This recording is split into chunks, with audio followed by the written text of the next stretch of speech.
News Vijayawada బస్టాండ్లో జెండా ఊపి శ్రీశక్తి బస్సులు ప్రారంభించారు సీఎం చంద్రబాబు. ఇవాల్టి నుంచి మహిళలకు ఉచిత బస్సు ప్రయాణ సౌకర్యం అమల్లోకి వచ్చింది. విజయవాడ సిటీ బస్సు టెర్మినల్ వద్ద జరిగిన కార్యక్రమంలో నేతలు పాల్గొన్నారు. మహిళలకు 5 రకాల బస్సులో ఉచిత ప్రయాణం చేసే వెసులుబాటు కల్పించింది ప్రభుత్వం. పల్లె వెలుగు, అల్ట్రా పల్లె వెలుగు బస్సులో మహిళలకు ఉచిత ప్రయాణం కల్పించింది ఏపీ సర్కార్. సిటీ ఆర్డినరీ ఎక్స్ప్రెస్, మెట్రో ఎక్స్ప్రెస్లో మహిళలకు ఉచిత ప్రయాణం కల్పించింది. ప్రభుత్వ గుర్తింపు కార్డు చూపించి ప్రయాణించే అవకాశం కల్పించింది. ఇక శ్రీశక్తి పథకం కార్యక్రమంలో AP deputy CM Pawan Kalyan మాట్లాడుతున్నారు. ఇప్పుడు లైవ్ చూద్దాం. ఇది ఆయన అనుభవానికి, ఆయన కమిట్మెంట్ కి ఒక చాలా బలమైన నిదర్శనం. అలాంటి ముఖ్యమంత్రి శ్రీ నారా చంద్రబాబు నాయుడు గారికి నా హృదయపూర్వక నమస్కారాలు. ఆడపడుచుల అందరి తరపున వారికి కృతజ్ఞతలు తెలియజేసుకుంటా ఉన్నాను.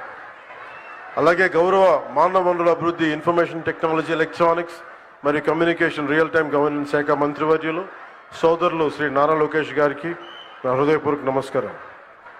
అలాగే రవాణా శాఖ మంత్రివర్యులు రాలేకపోయారు రాంప్రసాద్ రెడ్డి గారికి, అలాగే భారతీయ జనతా పార్టీ రాష్ట్ర అధ్యక్షులు శ్రీ పివిఎస్ మాధవ్ గారికి, ఆంధ్రప్రదేశ్ రాష్ట్ర రోడ్డు రవాణా సంస్థ చైర్మన్ కొనకళ్ళ నారాయణరావు గారికి, గౌరవ పార్లమెంట్ సభ్యులు విజయవాడ శ్రీ కేసినేని చిన్ని గారికి, విజయవాడ సెంట్రల్ నియోజకవర్గ శాసనసభ్యులు బుండా ఉమేశ్వర గారికి, విజయవాడ ఈస్ట్ నియోజకవర్గ శాసనసభ సభ్యులు గద్దె రామ్మోహన్ రావు గారికి, ప్రిన్సిపల్ సెక్రటరీ రవాణా, రహదారుల, భవనాల శాఖ శ్రీ కాంతిలాల్ గారికి, ఆంధ్రప్రదేశ్ రాష్ట్ర రోడ్డు రవాణా సంస్థ ఉపాధ్యక్షులు మరియు managing director Shri H Dwaraka Tirumalarao గారికి ప్రత్యేకించి మీ అందరికీ పేరు పేరున హృదయపూర్వక కృతజ్ఞతలు.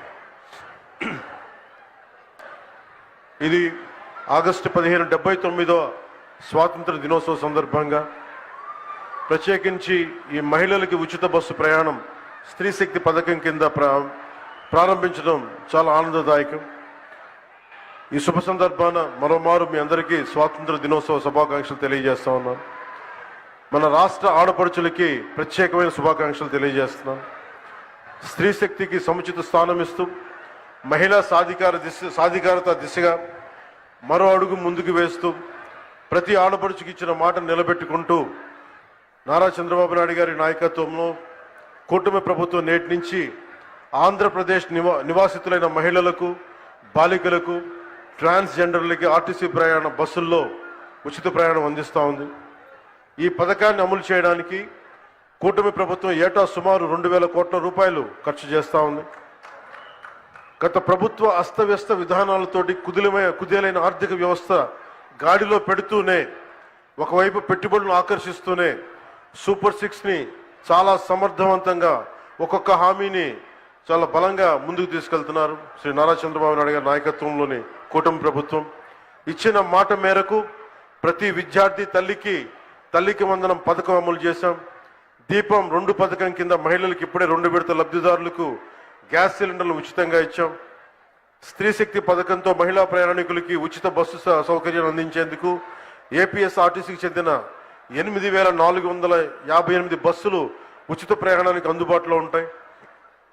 ప్రభుత్వం ఎంపిక చేసిన 5 రకాల బస్సుల్లో నిర్ణీత గుర్తింపు కార్డు, అది ఆధార్ కావచ్చు, ఓటర్ ఐడి కావచ్చు, రేషన్ కార్డు కావచ్చు, లేదా రాష్ట్ర మరియు కేంద్ర ప్రభుత్వ ఐడిని చూపించి రాష్ట్రం మొత్తం ఎలాంటి ఆంక్షలు లేకుండానే తిరిగేందుకు ప్రభుత్వం ద్వారా అవకాశం కల్పిస్తున్నాం. Palle Velugu, ultra Palle Velugu, express, city ordinary, city metro express బస్సుల్లో మహిళలంతా ప్రయాణించవచ్చు. మహిళా ప్రయాణికులందరికీ 0 షేర్ టికెట్లు జారీ చేసి ప్రయాణానికి అనుమతిస్తారు. ఉచిత ప్రయాణంతో పాటు మహిళా ప్రయాణికుల భద్రత కూడా కూటమి ప్రభుత్వం అత్యంత ప్రాధాన్యత ఇస్తుంది. ప్రతి బస్సులోనూ సీసీ కెమెరాలు ఏర్పాటు చేయడంతో పాటు మహిళా కండక్టర్ల వద్ద ఒంటి మీద వేసుకునే కెమెరాలను కూడా ఏర్పాటు చేయబోతా ఉన్నాం. ఇది ఉచిత ప్రయాణం మాత్రమే కాదు, ప్రతి మహిళ ఆర్థిక భద్రత, ప్రయాణ స్వేచ్ఛ, సామాజిక గౌరవం అందించే మార్గం. ఇందాక దారి పొడవుతా ఉండవల్లి నుంచి వస్తూ ఉంటే ఒక్కొక్క ఆడపడుచుతో మాట్లాడుతూ ఉంటే ఎంతంత సేవ్ అవుతుందమ్మా మీకు ఈ ప్రయాణం వల్ల అంటే, విద్యార్థులకి 1,500 నుంచి కొంతమందికి 2,000 రూపాయలు. నిజంగా ఒక 1,500, 2,000 రూపాయలు ఒక సగటు ఆడపడుచుకి ఇది మనకి పొదుపు చేయగలుగుతున్నాం అంటే దానికి దూరదృష్టి ముందుకు తీసుకెళ్లిన గౌరవ ముఖ్యమంత్రి శ్రీ నారా చంద్రబాబు నాయుడు గారికి సంపూర్ణంగా ఈ ఈ గుర్తింపు ఆయనకి రావాలి. అలాగే మేమందరం ఈరోజు ఇంత బలంగా చేయగలుగుతున్నాం, ఇంత ఇలాంటివి ఇన్ని పథకాలు ముందుకు తీసుకెళ్తున్నాం, పెట్టుబడులు ఆకర్షించగలుగుతున్నామంటే ఒకటి రెండు కీలకమైన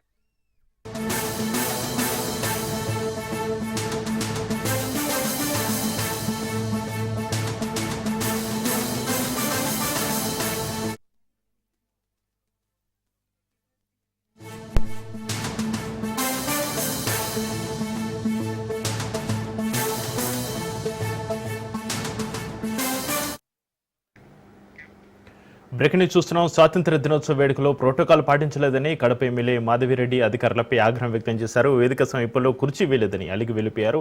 ఈ మేరకు కడప పోలీస్ పరేడ్ గ్రౌండ్లో స్వాతంత్ర దినోత్సవ వేడుకలకు ఎమ్మెల్యే మాధవిరెడ్డి హాజరయ్యారు. అయితే అతిథుల కోసం వేదిక సమీపంలో వేసిన కుర్చీలను అధికారులు ఆక్రమించేశారు.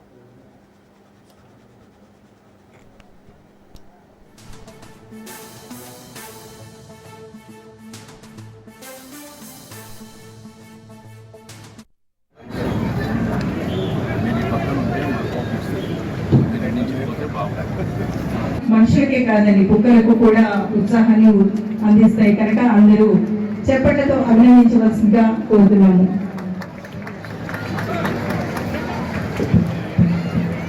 రూపొందించబడ్డాయి. అలాగే అనేక లీటర్ల కెపాసిటీ కలిగిన నీటి ట్యాంకులు, ఫోమ్ ట్యాంకు, ఎమ్మెల్యేకు కుర్చీ లేకుండా పోయింది. ప్రోటోకాల్ ప్రకారం స్థానిక ఎమ్మెల్యేకు ముందు వరుసలో కుర్చీ కేటాయించాల్సి ఉంది. అయితే ముందు వరుసలో కుర్చీలన్నీ అధికారులతో నిండిపోయాయి. దీంతో MLA Madhavi Reddy Kadapa joint collector అతిథి సింగ్ పై ఆగ్రహం వ్యక్తం చేశారు. ఈ క్రమంలో అధికారులు ఎమ్మెల్యే కోసం మరో కుర్చీని ఏర్పాటు చేశారు. అయితే జాతీయ పతాక ఆవిష్కరణ జరిగేంత వరకు నిల్చుని ఉన్న ఎమ్మెల్యే ఆ తర్వాత అక్కడి నుంచి వెళ్ళిపోయారు.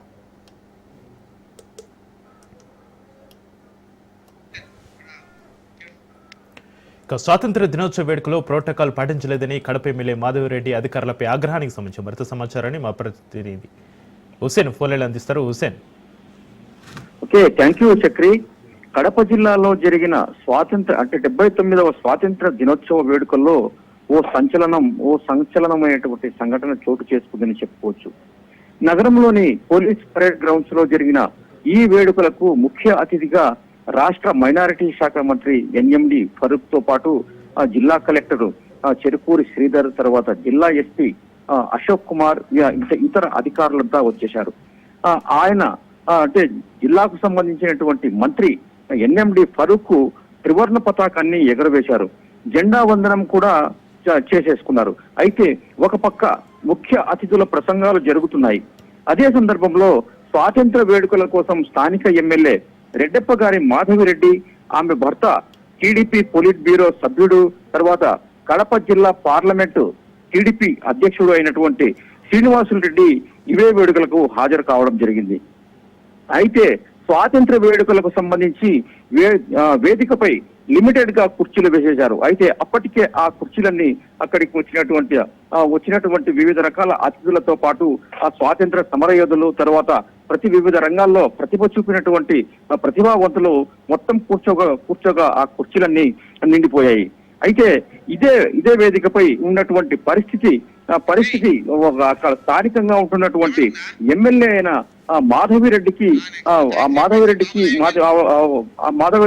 చోటు చేసుకుంటుందని ఆమె ఊహించలేకపోయింది. ఈ కుర్చీలన్నీ నిండిపోవడంతో వేదికపై చాలా సేపటి నుంచి స్థానిక అధికార టీడీపీకి చెందినటువంటి మహిళా ఎమ్మెల్యే మాధవిరెడ్డి నిలుచునే ఉన్నారు. అయితే అప్పటికే ఆ పరిస్థితిని చూసినటువంటి జిల్లా జాయింట్ కలెక్టర్ అతిథి సింగ్ అక్కడికి వచ్చారు. స్త్రీశక్తి పథకం ప్రారంభోత్సవ కార్యక్రమంలో సీఎం చంద్రబాబు నాయుడు మాట్లాడుతున్నారు. ఇప్పుడు అలా చూద్దాం. ఈ కార్యక్రమంలో మా పక్కన కూర్చున్న ఆడబిడ్డలు శ్రీమతి ఉమా, శ్రీమతి రత్నవేణి, వీళ్ళిద్దరిని కూడా మీ అందరి తరపున ప్రతినిధులుగా ఉచిత ప్రయాణ సౌకర్యాన్ని ఏర్పాటు చేస్తున్నాం. కాబట్టి మొదటి లబ్ధిదారులుగా వారిని గుర్తించి వారిని గౌరవించామని చెప్పి నేను మీకు తెలియజేస్తున్నా. ఇక్కడుండే మీకే కాకుండా రాష్ట్రంలో ఉండే 2,62,00,000 మంది మహిళలకు విజ్ఞప్తి చేస్తున్నా, ఈ రోజు నేను చేసిన కార్యక్రమం స్వాతంత్ర దిన సందర్భంగా చేశాను. మీకు ఆర్థిక స్వాతంత్రం కల్పించడమే నేను ధ్యేయంగా పనిచేస్తున్నాం. నేను గాని పవన్ కళ్యాణ్ గారు గాని బీజేపీ గాని తప్పకుండా మా ఆడబిడ్డలకు మహద్దశ వచ్చే వరకు మీకు మేము అండగా ఉంటామని హామీ ఇస్తున్నా. ఈరోజు మీ ఆనందం చూస్తున్నా. మీ ఆనందం కోసమే మేము పనిచేస్తున్నాం. నేను అందుకనే ఒక మాట చెప్పాం. ఏమమ్మా ఆడబిడ్డలు అందరూ ఆనందంగా ఉన్నారా? అక్కలు చెల్లెళ్ళు ఆనందంగా ఉన్నామంటే ఊరంతా అయినపేట గట్టిగా చప్పట్లు కొట్టి హర్షాన్ని వ్యక్తం చేయండి.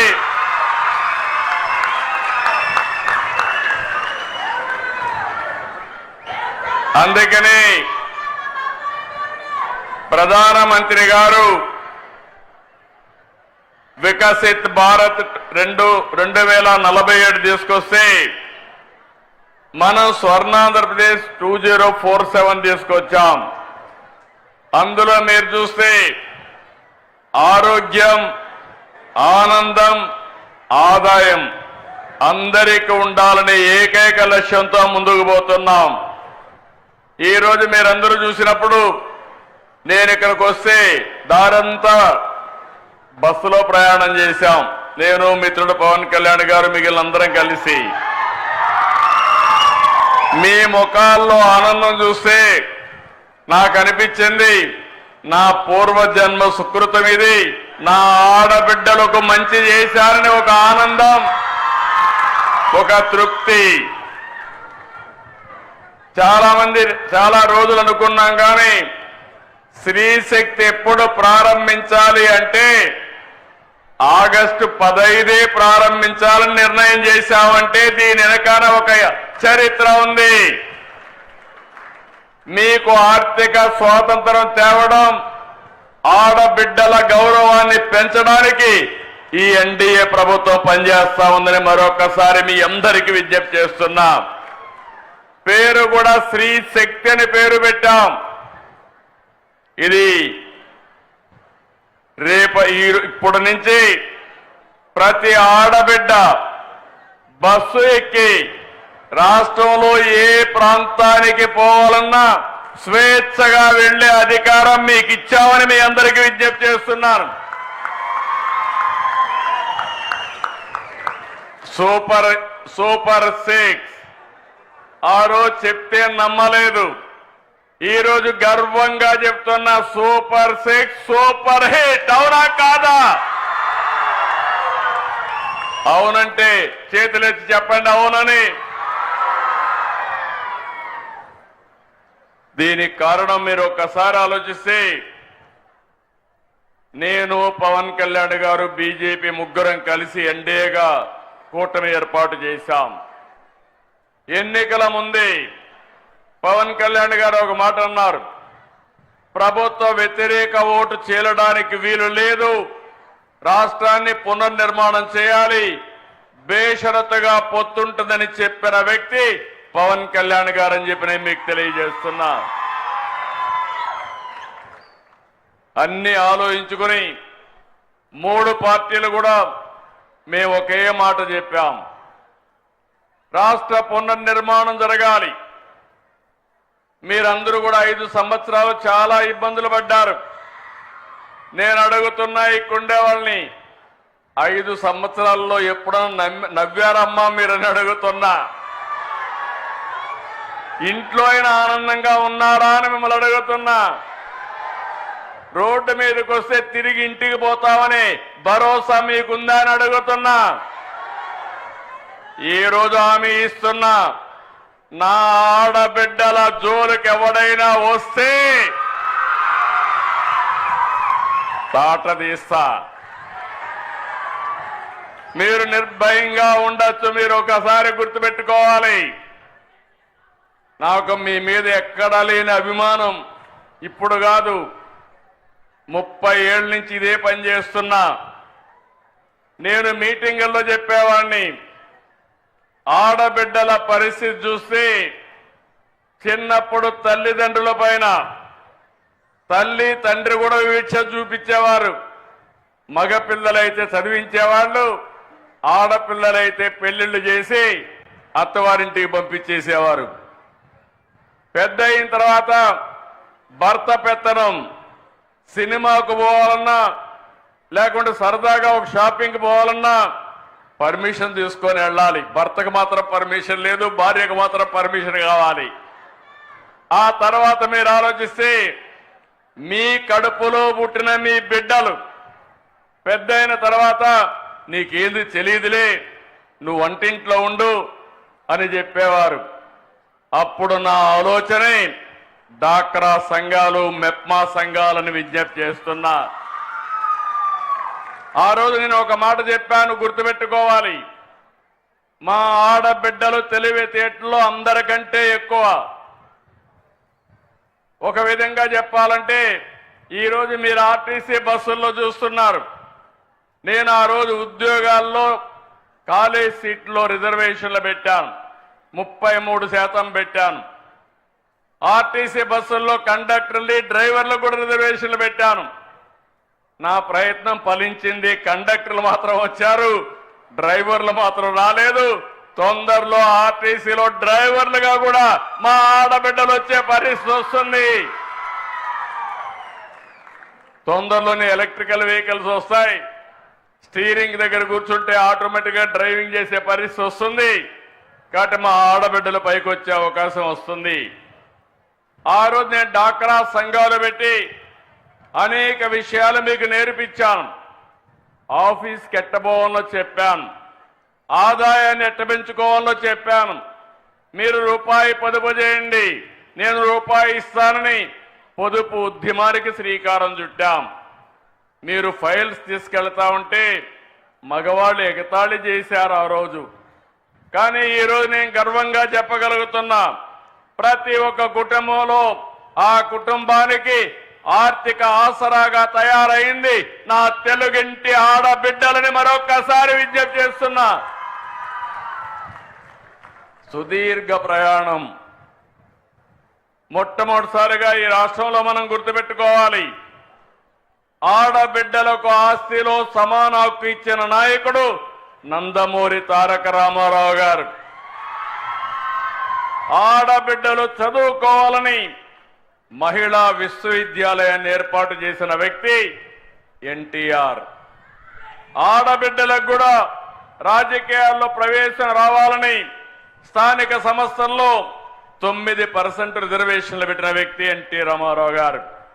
ఈరోజు కేంద్రంలో ఉండే ఎన్డీఏ 33% ఆడబిడ్డలకు చట్టసభల్లో రిజర్వేషన్లు పెట్టారు. అది ఈరోజు మనం సాధించిన విజయం. దీనికి మనస్ఫూర్తిగా నరేంద్ర మోడీ గారిని అభినందిస్తున్నానని చెప్పి కూడా నేను మీకు తెలియజేస్తున్నా. ఈరోజు నేను అడుగుతున్నా ఈ కుండే వాళ్ళందరినీ, 64 లక్షల మందికి ఎన్టీఆర్ భరోసా పింఛన్లు ఇచ్చాం. మీరు ఒక్కసారి గుర్తుపెట్టుకోవాలి, ఒకప్పుడు మీరు చూస్తే 5 ఏళ్లు పట్టింది 2000 నుంచి 3000 చేయడానికి. నేను వస్తానే ఒకే మాట చెప్పాను, ఏప్రిల్ నుంచి ఇస్తానని. పింఛన ఏప్రిల్ నుంచి ఇచ్చామా లేదా అని మిమ్మల్ని అడుగుతున్నా. 64 లక్షల మందికి ఇస్తున్నాం. ఇంకో పక్కన ఆడబిడ్డలున్నారు, తల్లికి వందనం మొన్నే ఇచ్చా. ఎంతమంది పిల్లలుంటే అంతమంది పిల్లలకి 15,000 ఇచ్చామా లేదా అని అడుగుతున్నా. ఇచ్చుంటే గట్టిగా చప్పట్లు కూడా చెప్పండి. మీరు కూడా గుర్తుపెట్టుకోవాలి, ఏదో రాజకీయాల్లో మంచి ప్రభుత్వాన్ని అన్ని పనులు చేసినప్పుడు మాకు ప్రచారం చేసే బాధ్యత ప్రజలే తీసుకోవాల్సిన అవసరం ఉంది. మళ్ళీ మీ భవిష్యత్తుకు నాంది పలకాలన్నా, కంటిన్యూగా మంచి పనులు జరగాలన్నా ఎప్పటికప్పుడు ప్రజా చైతన్యం కూడా చాలా అవసరం అని చెప్పి నేను మీకు తెలియజేస్తున్నా. ఈరోజు అన్నదాత సుఖీభవ పథకం వచ్చిందా లేదా అని ఆడబిడ్డలు అడుగుతున్నా. మీ ఇంట్లో మగవాళ్ళకి అన్నదాత సుఖీభవ కింద కేంద్రం 2000, మనం 5000, 47 లక్షల మందికి 7,000 రూపాయలు చొప్పున వేశాం. దీపం నేనే ఇచ్చా. వంట గ్యాస్ సిలిండర్లు మా తల్లిని చూసేవాణ్ణి. వంటింటికి పోతే, వంట రూములోకి పోతే బయట వస్తే కళ్ళల్లో నీళ్లు వచ్చేటివి. రోజంతా వంటగదిలో గడిపేవాళ్ళు. అది చూసిన తర్వాత నాకు అనిపించింది, నా తల్లి పడిన కష్టం నా ఆడబిడ్డలు కష్టపడకూడదని మొట్టమొదటిసారిగా దేశంలో దీపం కార్యక్రమం ప్రవేశపెట్టిన పార్టీ ఆ రోజు తెలుగుదేశం పార్టీ. ఈరోజు మళ్ళీ 2-3 గ్యాస్ సిలిండర్లు ఉచితంగా ఇస్తున్నా. అవునా కాదా అని అడుగుతున్నా. ఆనందంగా ఉన్నారా అని అడుగుతున్నా మిమ్మల్ని అందరినీ. మీ పిల్లలకు ఇప్పుడే బస్సు ఎక్కాం. బస్సులో నేను ఒక 10 మందితో మాట్లాడాను. 10 మందితో మాట్లాడితే పవన్ కళ్యాణ్ గారు కూడా మాట్లాడారు, లోకేష్ గారు మాట్లాడారు, మాధవ్ గారు మాట్లాడాం. అందరూ ఒకటే ఆనందంగా ఉన్నారు. ఈరోజు మాకు 1500 నుంచి 2000 రూపాయలు నెలకు భారం తగ్గుతా ఉంది, ఖర్చు తగ్గుతా ఉందని ఆడబిడ్డలు ఆనందపడే పరిస్థితికి వచ్చారు. అది ఈరోజు స్త్రీ శక్తి పథకం వల్ల లాభం అని చెప్పి కూడా నేను మీకు తెలియజేస్తున్నా. ఈరోజు మేము ఇచ్చిన సంక్షేమ కార్యక్రమాలే కాకుండా ఎన్నికల మేనిఫెస్టోలో చెప్పాం, 20 లక్షల ఉద్యోగాలు ఇస్తామని చెప్పాం. మెగా డిఎస్సీ పెట్టాం. 16,347 ఉద్యోగాలు ఈ మంత్ ఎండ్కి ఇచ్చే పరిస్థితి వస్తుంది. నేను ఒకటి హామీ ఇస్తున్నా, 5 సంవత్సరాల్లో 20 లక్షల ఉద్యోగాలు కల్పించడానికి ఈ ప్రభుత్వం సిద్ధంగా ఉన్నాం. తప్పకుండా చేస్తామని మరొకసారి మీ అందరికీ హామీ ఇస్తున్నా. ఇప్పటికీ మిమ్మల్ని అందరినీ వేధిస్తున్నటువంటి ల్యాండ్ టైటిలింగ్ యాక్ట్ కూడా రద్దు చేశాం. అన్నా క్యాంటీన్లు పెట్టాం. మీరు